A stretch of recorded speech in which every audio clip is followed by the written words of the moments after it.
We have a corporatocracy. All of our civil service jobs have been given to private industry.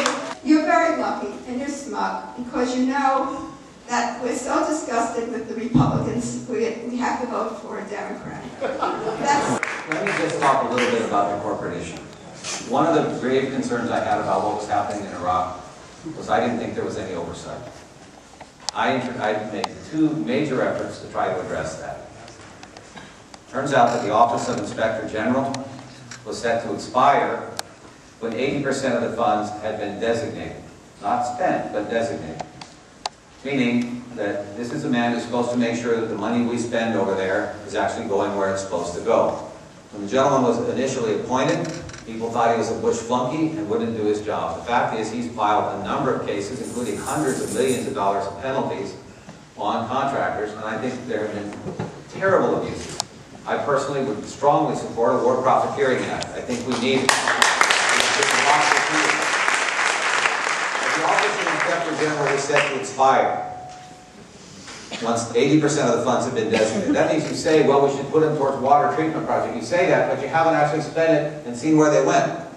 Myself and a woman named Zoe Lofgren on the House side led the effort, the two of us, to get included in the House version of one of the authorization bills an extension of the Office of Inspector General until 80% of the funds had actually been expended, so we could actually see, did the money go where it's supposed to go. The second thing I did to try to address this is there's a thing called the False Claims Act. The False Claims Act goes way back, it's more than a century old, and it's designed to protect whistleblowers when they turn in fraudulent claims. The process goes something like this. If you're a whistleblower and you say, hey, I work for a corporation, and they're defrauding the American government, and we're going to file suit on that for damages, the federal government has an opportunity to either join with you in the suit or not. But if they just simply don't make a decision, the suit is in limbo until they make a decision. So if the government just chooses non-action, then non-action is what happens. So I introduced legislation to fix that. That gave the government, I think, 6 months, a fixed time period, in which they had to make a decision, go or no go. If they went, they would side with the plaintiff and file suit with the plaintiff and the full resources of the government against the contractor.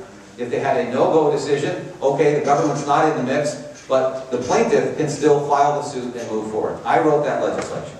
It hasn't passed, but we're working on it. We need to stop war profiteering, and we need to stop fraud, and I tried to lead the effort in at least those two areas.